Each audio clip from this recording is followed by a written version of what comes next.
In ion exchange chromatography, we are using a ion exchanger as a stationary phase.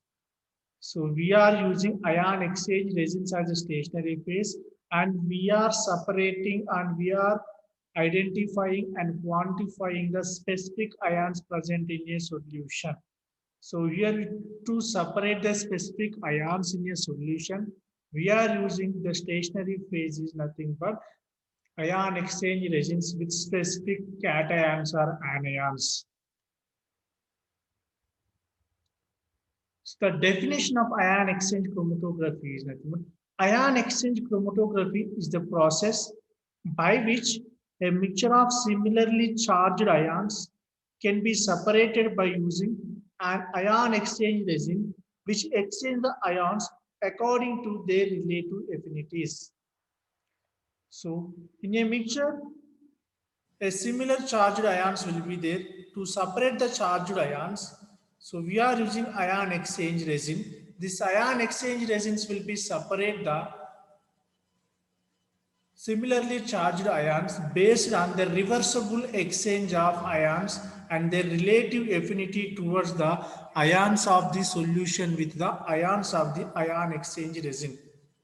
So the most common properties of all ion exchange resins are they are almost insoluble in water and organic solvents such as benzene, carbon tetrachloride, ether, etc. So the resins are insoluble. So in these resins, they are having a exchangeable ions will be present. So they are complex in nature and in fact they are polymeric in nature. So they are having some polymeric like structure. They have active or counter ions that will be exchanged reversible with the other ions in a surrounding solution without any substantial change in the material. So in our mixture solution, the mixture solution will be there. In this mixture solution, ions will be present and the ion exchange resin also having ions will be present. So there is a reversible exchange of ions between the solution and resin will be happen. Apart from that, there is nothing will be happen except the exchange of ions. So there is no change in the material.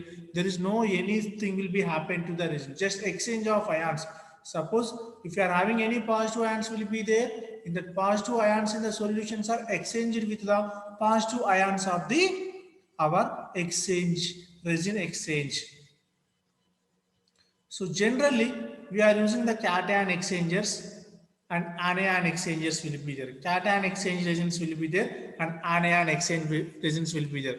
The cation exchange resins can be represented by the following equation. So in our solution, this is a mixture of solution. In this positive ion will be there nothing but cation. So that time we are using the cation exchange resin, that is nothing but a solid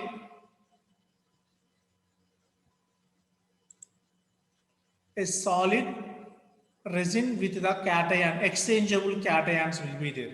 So that time what happened, a reversible exchange of our cations with the H plus ions will be happen. So whatever the cations of the solutions are attached to the resin and the cations of the solution are the exchange resin is eluted through the mobile phase are nothing but solution. So how many number of cations of the exchanger cation exchange resin is coming outside or eluted outside, based on that that much of similarly charged ions are gained by the our exchanger. And anion exchange resin, the anion exchange resins can be represented as the following, as same as cation exchanger. Here we are using the anion exchange resin. It is having the some anions in that resin and we are separating or we are separating the anions based on reversible exchange of anions of the exchanger with the anions in the mixture of solution. That time the anions in the mixture of solutions are gained or attached to the or solid resin and the anions of the resin are coming outside or eluted outside. Now, the classification of the resins. So, what are the different type of classification of resins we have? Already we have discussed in the last class this according to their source and according to their chemical nature. So, according to their source, natural and synthetic will be there. In this natural, the cation is nothing but zeolite and clay. Anion is dolomite. According to their chemical nature, we are classifying based on their capacity of exchange. The capacity of ion exchange, the resins are classified as, the ion exchange resins are classified as four types: strong cation exchange resin and weak cation exchange resin, strong anion exchange resin and weak anion exchange resin. So here there is a exchange capacity is different here. The strong cation exchange resin, the exchange capacity is more, so that's why we are classifying according to their exchange capacity. The strong cation exchange resin example is sulfonic acid group will be present. SO3H plus. The sulfonic acid group is nothing but SO3H plus. And next is weak cation exchange resin. Weak cation exchange resin. Here we are having methacrylate polymer with the cation exchange ions like COOH, OH, SH. The weak cation exchange resin, the ions in the resins are COOH, OH, SH. Strong anion exchange resin. The strong anion exchange resin having quaternary ammonium salts. Quaternary ammonium ions will be there. So NR2 and N plus R3. And weak anion exchange resins, it is having the methyl amino groups.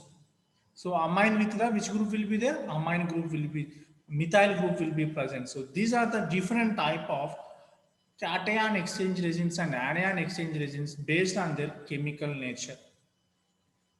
It's according to their source. According to their source, they are different types are there.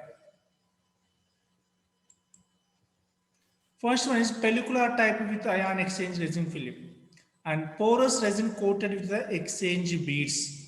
So we have different types are there, structure based on their structure, pellicular type and porous resin. In pellicular type with ion exchange film will be there. So this is a particle size of 30 to 40 microns with 1 to 2 microns a film thickness will be there. So this is a pellicular type of resin. This is the polymer. Above the polymer, a film of exchange, ion exchange will be there. So this is above this is the one coated film will be present here. So this is the pellicular type. Next is porous resins coated with the exchange beads. So here the porous resin, the porous is having some pores, and above the surface the exchange is not in a film, they are like a beads. The ion exchanger is like a beads. So this is the first bead, second bead, third bead, fourth bead, like so they are coated as a beads on the surface of the porous polymer. So the particle size is around 5 to 10 microns, and here the ion exchange capacity is 0.5 to 2 inches per square per gram. Next is macro-reticular resin beads. So macro-reticular resin beads, they are not highly efficient than compared to the whatever we have discussed now. But here in the macro-reticular beads, a reticular network will be there. So what is meant by reticular network? A mesh-like a reticular, a cross linkage of like a reticular structure of polymer will be there. So that's why they are having some structure like the reticular. And superficially on the resin beads. So these are having some resin beads. So these are all the resin beads. Next one is surface sulfonated and bonded electrostatically with anion exchanger. So surface sulfonated and bonded electrostatically with the anion exchanger. The particles are sulfonated. So whatever the ion exchange resins are, they are sulfonated and they're bonded electrostatically with the anion exchange resin. So this is the resin. So this resin is sulfonated with electrostatically with anion exchange resin. So this is the anion exchange resins. So this is the anion exchange resin. It is coated. The resin is, the ion exchangers are sulfonated. So the ion exchange capacity is 0.02 milliequivalent. So these are the different type of resins commonly we are using. Next is how we are doing this ion exchange chromatography.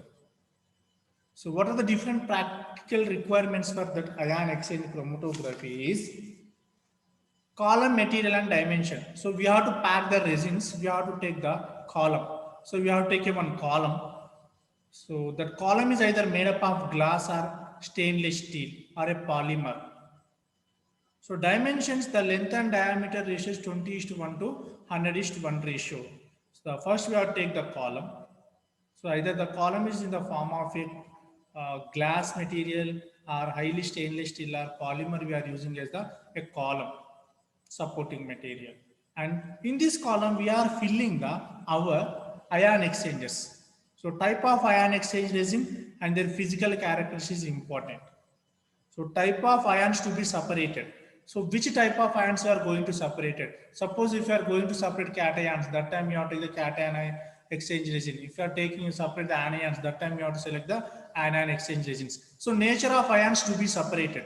So whether the separated ions to be having their ion capacity is more or less. So depending upon that one, we have to select the strong cation exchanger or weak cation exchanger. Next, efficiency of the resin. This efficiency of the resin is measured by exchange capacity. And the particle size also we have to select. In generally, which particle size we are measuring using means 50 to 100 mesh or 100 to 200 mesh size particle size resins we are using. And structure of the resins already we have discussed. Depending upon the structure, we have different type. The most commonly used resins are porous and pellicular type. In the porous, we are having some exchange beads will be there.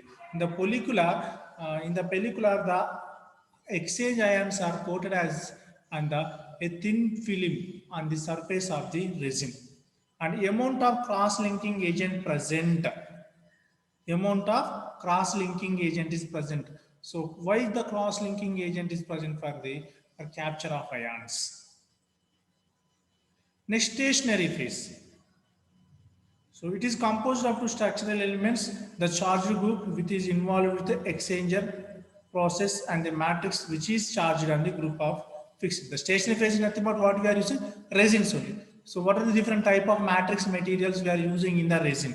Like cellulose, silica, polyacrylamide, acrylate copolymer and coated silica. These are the different stationary phases we are using in the resins for exchange resins. Next, mobile phase. Now what happened? The column is there. In the column, we are filled with our stationary phase is nothing but ion exchange resins. And then we have separate our ions in a mixture. For that purpose, continuously we are giving the mobile phase and we are continuous traveling of mobile phase through the stationary phase is important. So when the mobile phase is continuously traveling, so in the mobile phase, the ions will be present. So we are at the top of the column, we are injecting. So whatever the mixture is there, that mixture is injected into the mobile phase. So whatever the mixture of ions present in the mobile phase, they're continuously moving through our stationary phase is nothing but ion exchange regions. So if the mobile phase is going, depending upon their affinity of the ions, they will be exchanged with our compound, our resin ions. So after exchanging, so whatever the ions will be eluted from the column, they are coming along with the mobile phase. So that's why. So here the mobile phase is play a key role. So the mobile phase we are selecting is mainly depending upon the solubility of the ions and depending upon the elution. So generally the eluent which consists of aqueous solution is suitable. A salt or mixture of the salts, a small percentage of an organic solvents are used as the mobile phase for the ionic compounds. Compulsory the ionic compounds should be dissolved in the mobile phase. The most commonly used mobile phases are buffers. The most commonly used mobile phases are buffers commonly we are using. The ion exchange chromatography, the pH value is important for the separation of the ions.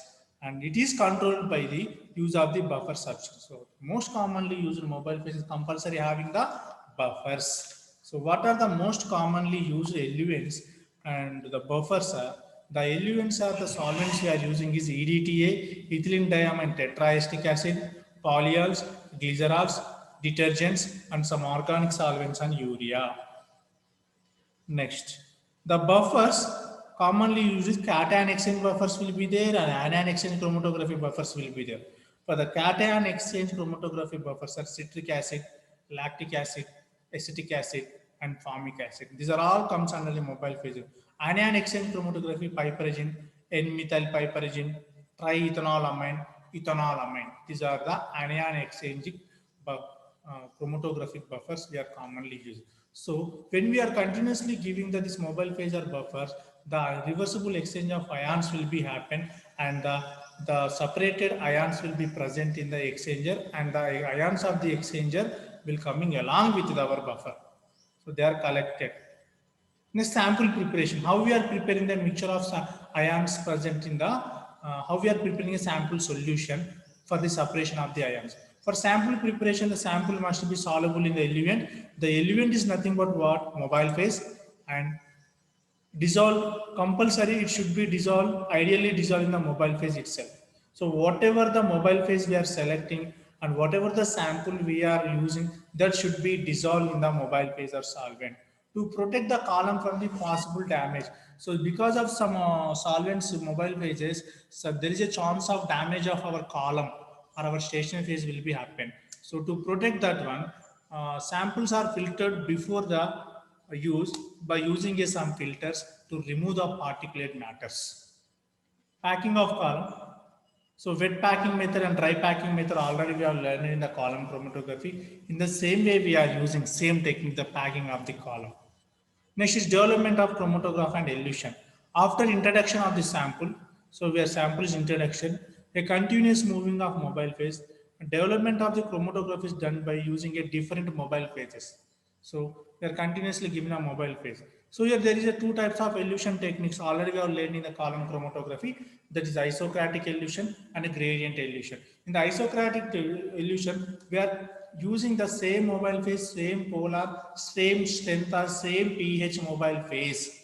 In the gradient elution technique, gradually we are increasing the polarity or gradually we are increasing the strength of the buffer. Here, in case of ion exchange chromatography, we are gradually increasing the strength of the buffer to elute the entire ions, different ions of the sample solution. So after the elution, we are collecting the each and every portion and then we have to analyze in which portion which ions are there. So first which ion is eluted, second which ion is eluted. So the fractions of eluent are we are collected in a beakers, then we are analyzing by using different methods like spectroscopy method, polarographic method, conductometric method, and radiochemical methods. Okay, till now the analysis is completed. Then, when during the principle I explained, the ions of the solution, sample solutions are exchanged with the ions of the resin. The resin ions, the ions of the resins are eluted outside. Actual ions are present in the our resin. So that's why we have to collect that ions and again we have to use this resin. For that purpose, we have to do the regeneration of the ion exchange resin. The regeneration refers the replacement of exchangeable cations and anions present in the original resin. So the resin will be there when we are using exchange of cations and anions are there. So we have to remove the exchanged ions from that our ion exchange resin. So that is called regeneration of ion exchanger.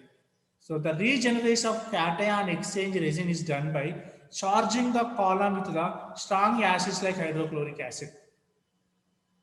So we have to charging our resin with a strong acid like hydrochloric acid. That time we have to use a strong a strong molar, strong normal, high normal hydrochloric acid. For regeneration of anion exchange, we have to use the sodium hydroxide or potassium hydroxide. So these are how we are performing our ion exchange chromatography. What are the different practical requirement and how we are analyzing all these things. So this is the instrumentation method. So generally, we are using in instrumentation, two methods are there. One is batch method, another one is a column method. In the batch method is a one single step of equilibrium method. In the batch method is used for softening of water and production of demineralized water. Suppose if the hard water will be there, in the hard water, what will be there? Calcium and magnesium salts will be there. To remove that one, we have to use this batch method. So here this is the cation exchange region. So this is the strong cation exchange region, RSO3 Na plus. And in our hard water, what will be there? Ca plus 2 will be there. So that time what happen, a reversible exchange of similar ions will be happen. So there is a reversible exchange of calcium with the which one will be happen? Sodium is happen. So that time the sodium is coming outside, the calcium is present in the resin. So that time how many number of atoms of sodium is replaced with the calcium. So based on that one, we have to determine the hardness of the water. And after completion of this one, we have to regenerate this resin. In the resin, what will be there? Calcium ions will be there. We have to remove the calcium ions. For that purpose, we have to regenerate our exchange resins. And this is mainly used for this batch method, mainly used for what purpose? For softening of water. For that purpose, exchange of calcium and magnesium will be happen, and demineralizing the water. If any mineral ions will be present in the water, to demineralize, we have to use this batch method. Next is column method. So this is the process how. So this is the ion exchange column containing the sodium ions. So this is our resin, which is there in the resin, sodium ions will be there. So the hard water containing the which ions, calcium ions will be there. So when the hard water is we are giving continuously, so this is the hard water we are pouring into our column. In this column, what will be there? Our ion exchange resins will be there. The calcium ions from the water is displaced by the sodium ions in the resin beds. So that time what happened? The sodium ions are coming outside, the calcium ions are going to our resin. So the reversible exchange of ions will be there. So initially this is hard water. The hard water is because of this reversible exchange of calcium with the sodium, what happened? The water will be converted to soft nature. So that's why we are calling it soft water. So the softenated water contains sodium ions instead of the calcium ions. We are collecting this one. So then we have to go and we have to collect in the beaker. So this solution will be now analyzed by using the different spectroscopic methods or different conductometric method is there, polarographic method will be there. Next is column method. So this operator used in the column method consists of a glass column, already we have discussed, fitted with a glass wool plug or a sintered glass disc at a lower end. A slurry of the resin will be there. We have to made in the distilled water, any fine particles will be there, removed by the decantation. Then the slurry is slowly poured into our column. Just we have to take the one glass column. In this glass column, we have to pour our resin in the form of a slurry by using the water, and then we have to keep aside for the few minutes. The column will be in the resin will be set in the column. Then we have to pour our sample, and we are giving continuously our mobile phase. So the excess water is drained off through this cotton wool. So this is the column. So next is what are the different ion exchange techniques? So the frontal analysis technique will be there, displacement development technique, elution development. In the most cases, we have to use the elution development method. And in the frontal analysis, what happened is the incomplete separation of ions will be happening. In the displacement method, the development of column is accomplished by the means of a substance which is very strong affinity for the exchange. Just displacement will be happen. But in elution technique, the total we have to collect the eluent and then we have to analyze. The most important and the perfect method is the elution development method. These are the different ion exchange technique methods. So this is the ion exchange chromatography method. So what are the different type of applications of this ion exchange chromatography means? So what are the different type of ion exchange chromatography methods? Applications: softening of water, demineralization and deionization of the water, separation of the inorganic ions and organic